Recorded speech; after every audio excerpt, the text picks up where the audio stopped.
Hello, I'm Sifu Chang, and I turn children into successful adults. I wanted to take a moment today to give you some guidance on something that's on my mind.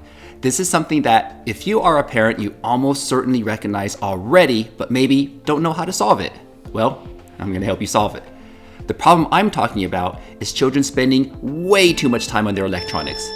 Has this happened to you? In the morning, you were hoping for your children to have a wholesome, active, productive day, but maybe you got busy and the day goes by and you realize your kids ended up spending the whole day on a tablet, watching TV, or playing video games.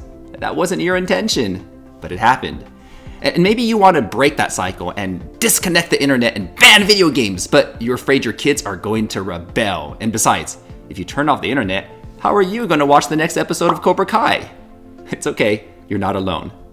I'm going to explain to you why this is happening and what you can do right away to start breaking your kids' addiction to electronics. So first thing, why is it so hard for your kids to stop? Well, it all comes down to a chemical produced by your brain called dopamine. Basically, anytime your brain releases dopamine into your body, you feel good. For example, when you play a video game and level up, you get a little burst of dopamine, and it feels good.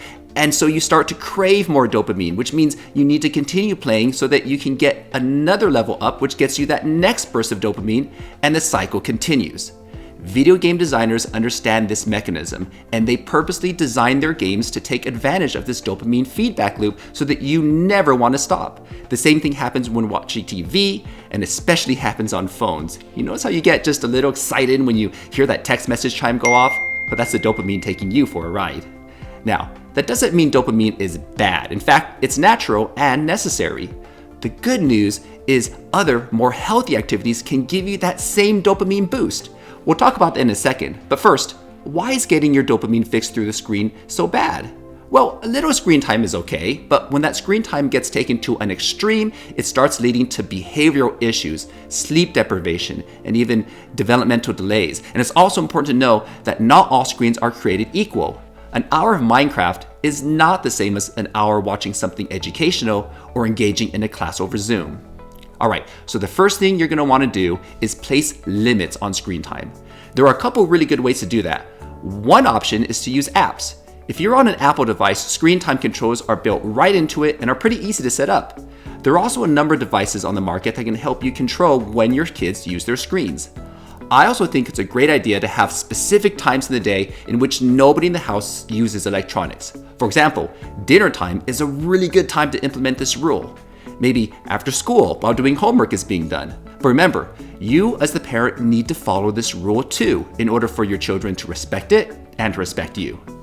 So what are your kids going to do with all their free time if they aren't on their devices? Well, here's what's awesome. You don't need to worry about it. They'll figure it out. They might complain at first for just a few minutes, but pretty soon you'll discover them doing all kinds of non-screen activities like imaginary play or hide and go seek around the house or Legos. I mean, you name it. They will really surprise you. They might even want to talk to you. So don't be afraid to have no screen periods in the day and then just watch the magic happen.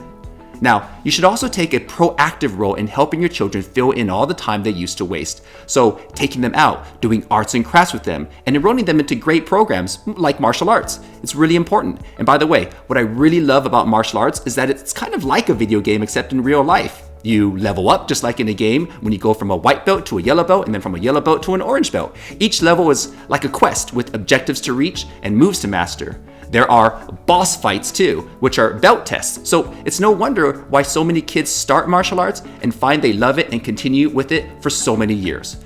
So I hope this was helpful to you. I put all of this and more into my book, The Electronics Addict. I'm giving it to you for free for being a member of this Facebook group. Go to the file section of my Facebook group page to download it. And let's continue turning children into successful adults.